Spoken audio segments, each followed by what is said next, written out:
We didn't really have food to eat, barely anything. And I was always looking forward to going to school the next day because there for sure I knew that I had breakfast and lunch to eat.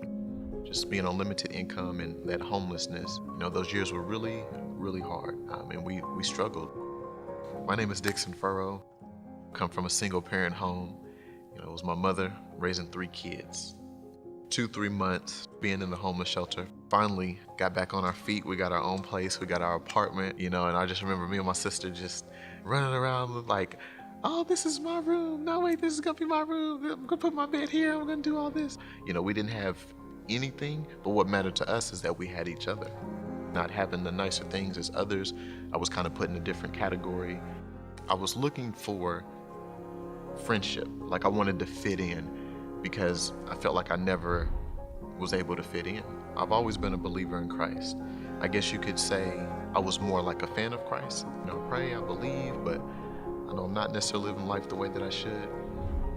When I got to those teen years, like, hey, I want to fit in. So then I kind of gave into the peer pressure of like what everyone else was doing. And, I went about it the wrong way because I was seeking true friendships, but that wasn't the way that God wanted me to live my life.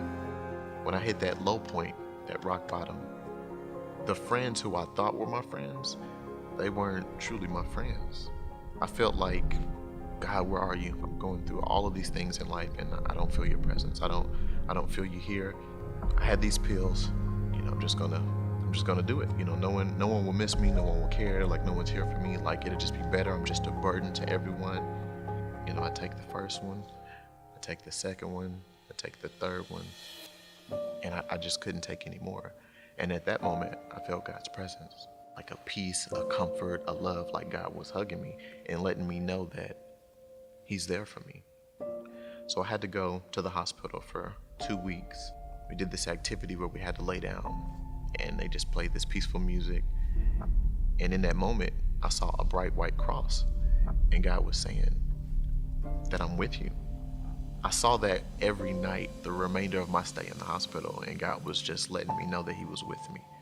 It's like I've been given a second chance at life. That tattoo just represents that God is always with you, even through the good times and the bad times. Now, I treat every day like I want to live every day as if it's my last. Some friends and I from People's Church were involved in this ministry called The Vision, helping the homeless, single parents, those who are on limited income. For us, it's more than just providing food and clothing. We're actually giving them hope and we're actually bringing them closer to Christ.